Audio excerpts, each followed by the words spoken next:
आपले देवेंद्रजींच्या नेतृत्वात झाला। याचा अर्थ फक्त लक्षात घेतला पाहिजे की आपल्या देशातील असणारी करन्सी जी आहे ही करन्सी बाहेरच्या देशामध्ये जेव्हा एखादा विद्यार्थी किंवा एखादा कोणीतरी ज्यावेळेला बाहेर जात असतो त्यावेळेला आपल्या देशातली जे पैसे जे आहेत ते बाहेर जात असतात। परंतु हीच जर शिक्षणाची व्यवस्था जर आपल्याच देशामध्ये झाली तर ती पूर्णच्या पूर्ण करन्सी जी आहे ती करन्सी आपोआप आपल्या देशामध्ये राहायला सुरुवात होईल।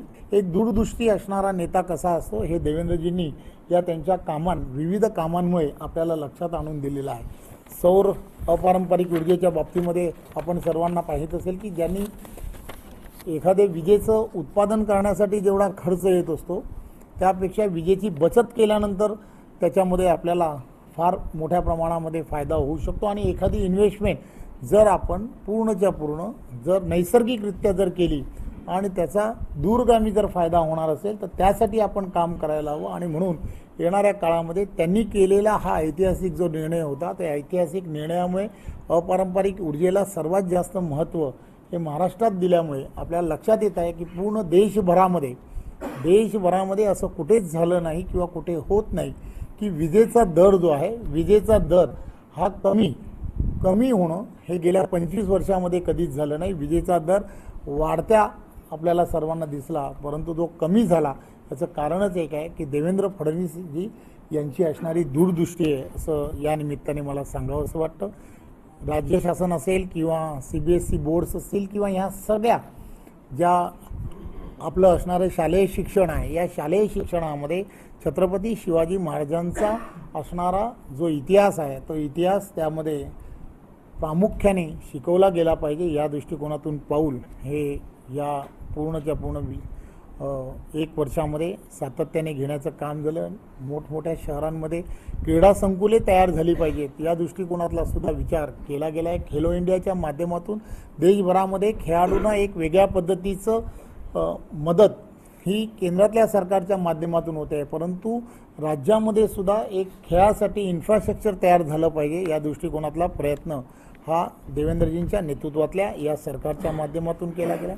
आपल्याला माहीत आहे की अहिल्याबाई होळकर यांची 350वी जयंती ही मोठ्या उत्साहामध्ये सर्व महाराष्ट्रामध्ये आणि पूर्ण देशभरामध्ये झाली आणि त्यामुळे अहिल्याबाईंचं असणारं जे योगदान या देशासाठी असणारं किती मोठं आहे हे आपण सर्वांनी जाणता।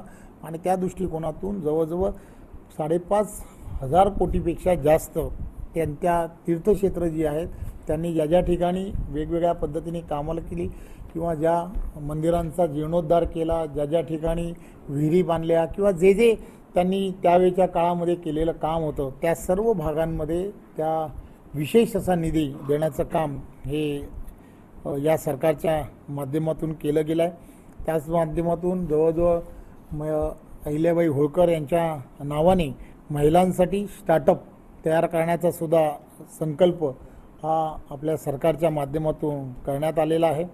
एक गोष्ट लक्षात घेतली पाहिजे की आपण सर्वजण जाणता की सर्व राज्यांमध्ये ज्या सरकारी सेवा ज्या आहेत त्या सरकारी सेवा येणाऱ्या काळामध्ये आपण जाणता की यामध्ये पारदर्शकता आली पाहिजे।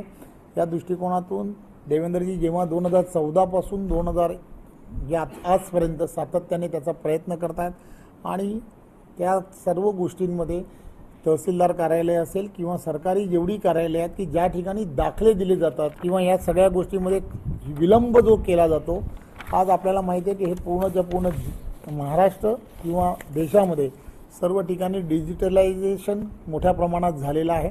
त्यामुळे डिजिटलायझेशन झालेला याचा फायदा हा सामान्य नागरिकांना झाला पाहिजे या दृष्टिकोनातून हे सर्वच्या सर्व दाखले जे आहेत ते व्हॉट्सअपच्या माध्यमातून देण्याचा निर्णय हा या सरकारच्या माध्यमातून केला गेलेला आहे। देश विदेशातील प्रत्येक घडामोडींचे लाईव्ह अपडेट मिळवण्यासाठी आता साम टीव्हीच्या सर्व सोशल मीडिया प्लॅटफॉर्मला लाईक, फॉलो आणि सबस्क्राईब करा। तसंच सर्व नोटिफिकेशनसाठी बेल आयकॉन प्रेस करायला विसरू नका।